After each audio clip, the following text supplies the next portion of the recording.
Ada orang yang setelah dia menjauh daripada Islam, dia nggak mau diajak diskusi. Ada yang masih mau diajak diskusi. Yang masih mau diajak diskusi, masih bisa kita diskusikan. Yang kayak gini-gini oke lah. Tapi kalau yang sudah nggak mau diajak diskusi, maka didatengin siapapun, dia nggak akan respect. Dia nggak akan mau. Yang paling bagus ini adalah orang tuanya yang kemudian datang pada dia, ngajak ngobrol dia, ngajak diskusi sama dia, selaku orang yang harusnya paling dekat sama dia. Tapi orang tuanya bilang, wah kami nggak deket Sat. Kami nggak bisa ngajak dia diskusi, dia nutup diri daripada kami. Itulah yang saya sampaikan. Berarti ada yang salah dalam metode pendidikan kita. Saya introspeksi tiap hari pada diri saya sendiri, pada anak-anak saya. Saya belum sukses teman-teman sekalian, tapi saya meyakini, andai kan kemudian kita nggak deket sama anak-anak kita, there is something wrong. Ada sesuatu yang salah pada kita. Yaitu kita nggak bisa kemudian menjadi teman bagi mereka, nggak bisa jadi tempat curhat bagi mereka. Saya nggak nyalain siapapun, saya takut banget kalau itu terjadi pada saya.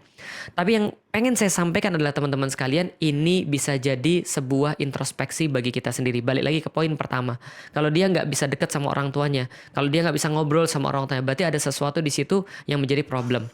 Nah, kalau gitu apa yang menyebabkan orang murtad? Satu, pendidikan orang tua. Yang kedua, dia nggak bisa berkomunikasi sama orang tuanya dan dia kemudian punya orang yang lain yang ngajak dia. Atau punya teman-temannya yang memberikan masukan-masukan pada dia sehingga dia menjadi yakin. Yang ketiga, hampir sama dengan yang kedua, tapi ini benar-benar ada teman-temannya aktif yang ngajak dia.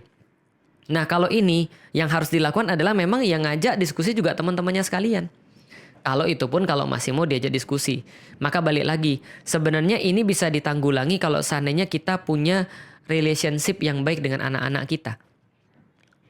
Kita nggak bisa nyalain anak-anak kita sebenarnya teman-teman sekalian. Karena kita duluan hidup daripada mereka. Kita harusnya yang lebih paham daripada mereka. Berkali-kali ketika saya masih kecil, saya protes. Kenapa orang tua saya begini? Kenapa orang tua saya begitu?